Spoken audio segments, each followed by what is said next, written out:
আসসালামু আলাইকুম। আমি Tanzina. Welcome to my channel. আশা করি সবাই ভালো আছেন। শীতের জামাকাপড় নামানোর সময় মনে হয় চলে এসেছে। নুসাইফার গত বছরের কিছু জামাকাপড় রয়ে গিয়েছে, সেগুলো আজ ওয়াশ করে নেব। তার আগে ওয়াশিং মেশিনটা ভালোমতো ক্লিন করে নিব। এই ওয়াশিং ট্যাবলেটগুলো অনেক আগে অনলাইন একটি পেজ থেকে আমি কিনেছিলাম, কিন্তু ক্লিন করা হয়ে ওঠেনি। আমাদের সবারই অ্যালার্জির সমস্যা আছে। ধুলাবালি মানেই হচ্ছে হাঁচি আর হাঁচি। 2টা ট্যাবলেট দিয়ে দিব ওয়াশিং মেশিনের ভিতরে। তারপর কুইক যে সাইকেলটা রয়েছে সে অপশনে দিয়ে ক্লিন করে নিব। আমার ওয়াশিং মেশিনে কুইক 30 সবচেয়ে ছোট সাইকেল।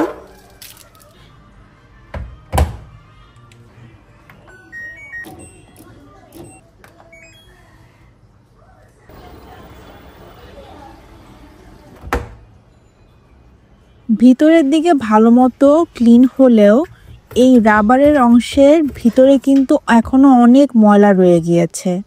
তাই একটি টুথব্রাশ দিয়ে আমি প্রথমে ক্লিন করব, তারপরে মাইক্রোফাইবার ক্লথ দিয়ে পুরো মেশিন মুছে নিব। স্প্রে হিসেবে আমি ভিনেগার আর ডিশ সোপের মিশ্রণ ইউজ করেছি।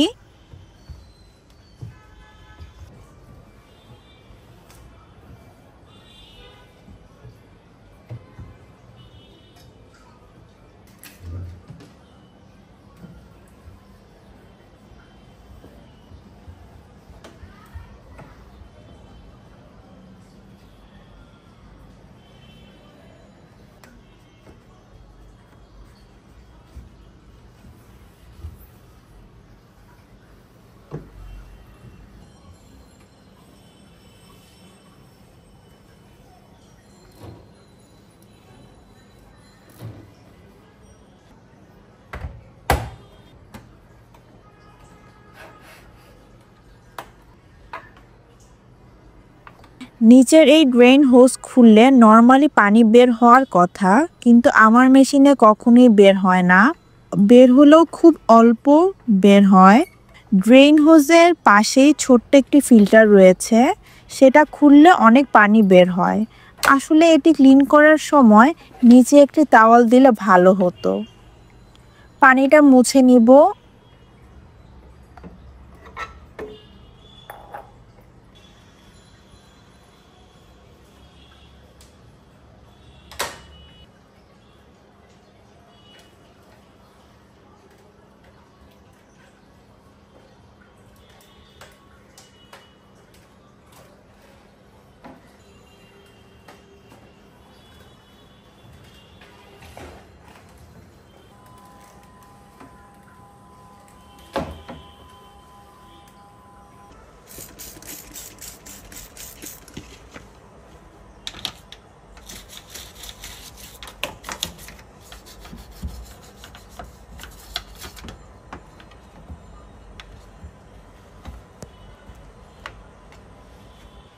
আর অ্যাকচুয়াল ডিটারজেন্ট ড্রয়ার খুলে ভালো করে ওয়াশ করে নিব।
আমার ওয়াশিং মেশিনটা ক্লিন হয়ে গিয়েছে, তাই আমি এখন ভিতরে যে কাপড়গুলো নিয়ে এসেছিলাম ওগুলা দিয়ে দিব।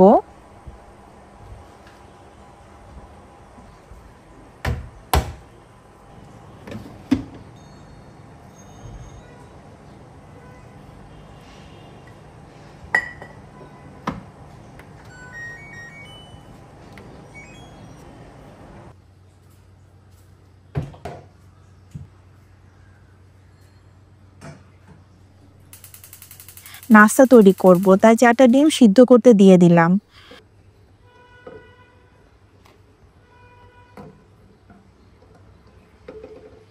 পাঁচমিশালি সবজি কেটে নিব। সবজি হিসেবে আমি নিয়েছি ফুলকপি, গাজর, সিম, 2 রঙের ক্যাপসিকাম আর আলু। এখন আসলে শীতের সময় যতটা বেশি সবজি খাওয়া যায় ততটাই ভালো।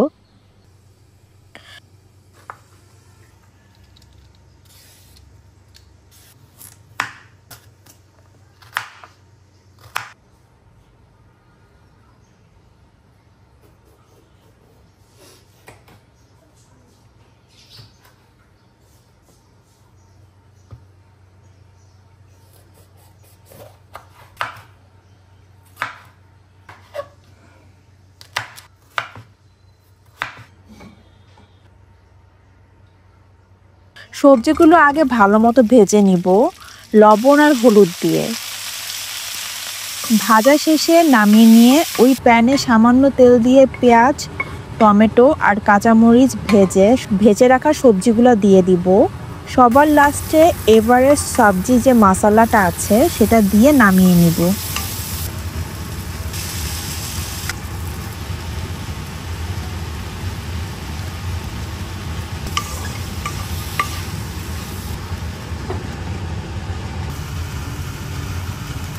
ডিমটা আমি আসলে একটু কোরমা স্টাইলে রান্না করব। ডিম রান্নার জন্য পেঁয়াজ, রসুন, জিরা আর সামান্য আদা বাটা ভেজে নিব। আমি বাদাম বাটা, জয়ফল, জয়ত্রী বাটা এইভাবে ফ্রোজেন করে স্টোর করি। রান্না করার সময় অনেক ইজি হয়। 2টি বাদাম বাটা কিউব আর 1 টুকরো জয়ফল, জয়ত্রী বাটা দিয়ে লবণ আর মরিচ দিয়ে ভালো মতো কষিয়ে নিব। তারপর সামান্য গুঁড়া দুধ অ্যাড করে দিয়ে দিব সিদ্ধ ডিম।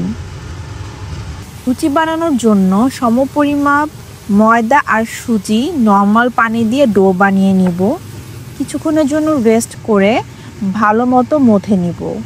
ছোট রুটি বানিয়ে তেলে ভেজে নিব।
No, mana?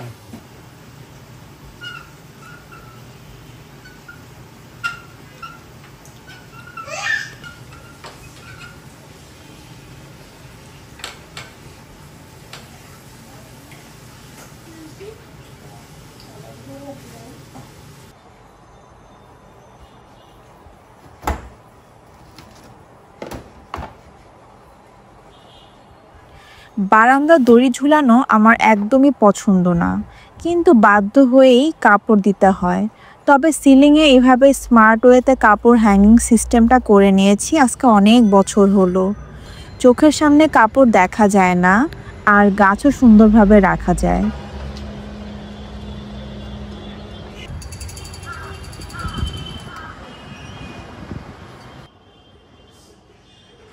আমার কিচেনে 2টি বেসিন আছে। এই বেসিনটি আমি যাবতীয় সব কিছু ক্লিন করার কাজে ব্যবহার করি। জায়গা ছোট হওয়ায় প্রায় সব কিছু রাখা যায় না, তাই আজ অর্গানাইজ করব। ওয়ালে আমি আগেই এই অ্যাডহেসিভ হুকটি লাগিয়েছিলাম। এটি আমি আরএফএল থেকে কিনেছি।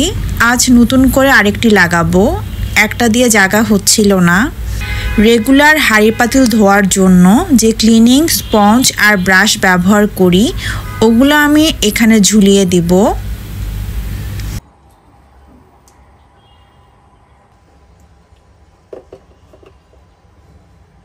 দিয়ে দিব দারাজ থেকে কেনা এই ওয়াটার অ্যাবজর্বেন্ট ম্যাট। আর চামচ বা ছুরি উপরে রাখাটা যেহেতু অনেক রিস্ক, তাই এই অর্গানাইজারটি এখানে ইউজ করব। আরএফএল থেকে কেনা এই অর্গানাইজারটা আমার খুব পছন্দ। এই অর্গানাইজারটা ঝুলিয়েও রাখা যায়। ওয়াল ডিসপ্লে প্লেটস হ্যাঙ্গার কিনেছিলাম দারাজ থেকে। সুন্দর ফুলের প্লেটগুলা দেয়ালে ঝুলিয়ে দিব। আসলে ছোট জায়গা সুন্দর করে গুছিয়ে রাখলে কাজ করতে যেমন ভালো লাগে আর দেখতে তো সুন্দর লাগেই।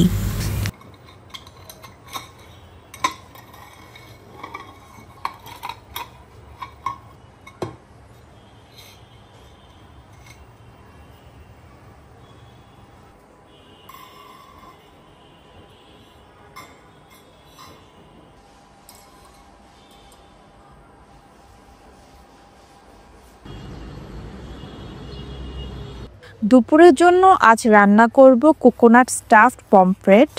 তাই রূপচাঁদা মাছের গায়ে এমনভাবে কেটে নিব যাতে একটা গর্তের সৃষ্টি হয়।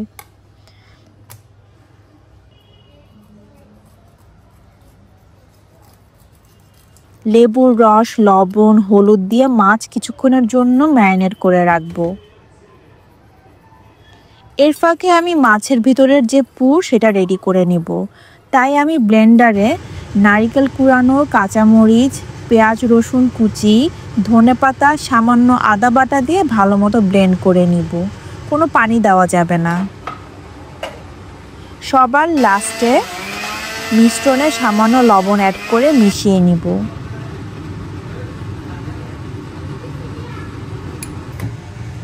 ব্যাটার রেডি করার জন্য বেসন আর কর্নফ্লাওয়ার নিব।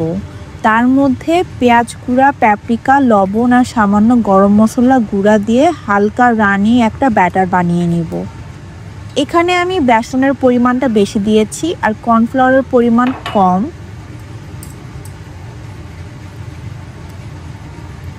এবার মাছের পুর সুন্দর করে ঢুকিয়ে দিয়ে ব্যাটারের মধ্যে চুবিয়ে ডিপ ফ্রাই করে নিব। আমি মাছের কাটা জায়গায় পুর ঢুকিয়ে সামান্য ব্যাটার লাগিয়ে দিয়েছিলাম যাতে বের না হয়ে যায় পুরটা।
এখন বানাবো আলু চিকেন কিমা। প্রথমে তেলে জিরা আর তেজপাতা ফোড়ন দিয়ে দিব। তারপর দিব পেঁয়াজ রসুন কুচি। সামান্য ভাজা হয়ে গেলে চিকেন কিমা অ্যাড করে দিব আর দিয়ে দিব রেগুলার স্পাইস। লাস্টে দিয়ে দিব টমেটো আর আলু।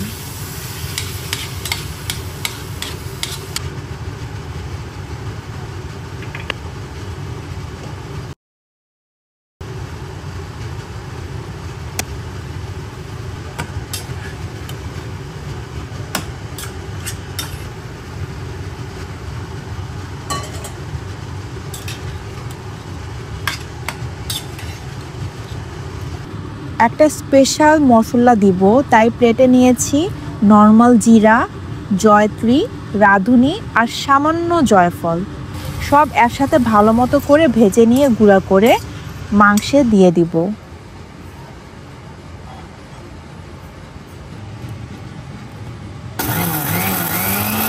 আমি এখানে প্রায় হাফ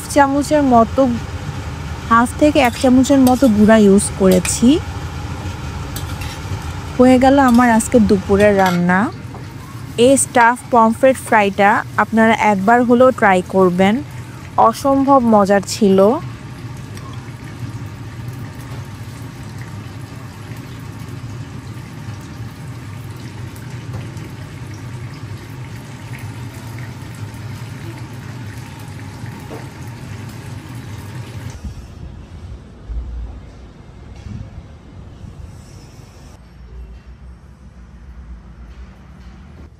কাপড়গুলো শুকিয়ে গিয়েছে, সব গুছিয়ে নিব।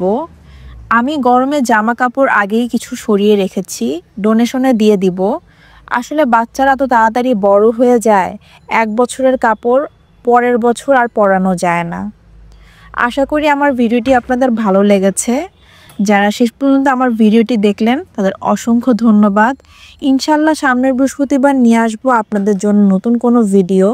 সে পর্যন্ত সবাই ভালো থাকবেন। আল্লাহ হাফেজ।